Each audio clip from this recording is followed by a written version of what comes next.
le nez. Il est sur le nez.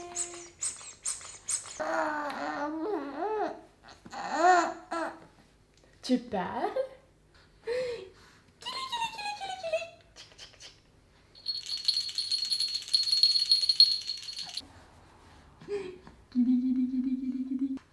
Petite princesse.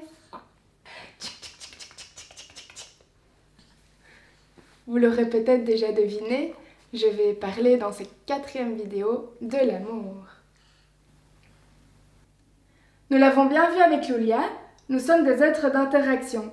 Par exemple, qui n'a jamais vu un enfant aider un autre enfant ou bien consoler un enfant qui avait de la peine et ça avec joie? En fait, c'est normal puisque nous naissons avec des capacités empathiques innées. Ou bien alors, qui n'a jamais entendu un enfant éclater en sanglots tout simplement parce qu'on lui a dit « tu n'es plus mon copain » ou « tu n'es plus ma copine ». Dans ces situations-là, tout l'organisme de l'enfant se met en état d'alerte et donc tout, absolument tout, passe au rouge. Et donc inutile d'essayer de lui apprendre quoi que ce soit parce que ce serait vraiment de la perte de temps.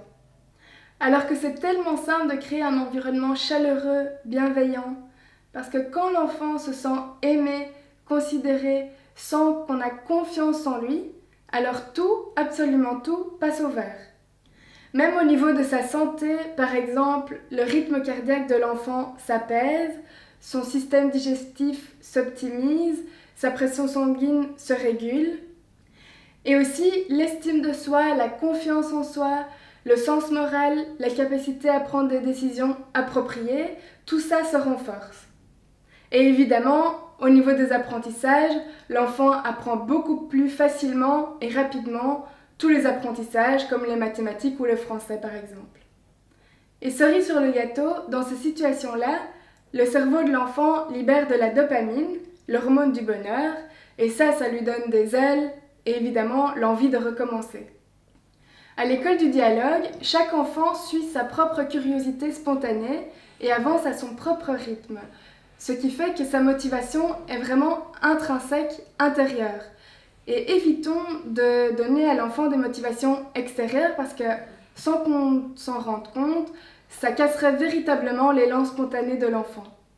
Et malheureusement, à ce moment-là, l'enfant devrait apprendre laborieusement et durement. Nous serions étonnés de voir la vitesse avec laquelle les enfants apprennent lorsque nous respectons les lois naturelles de l'enfant.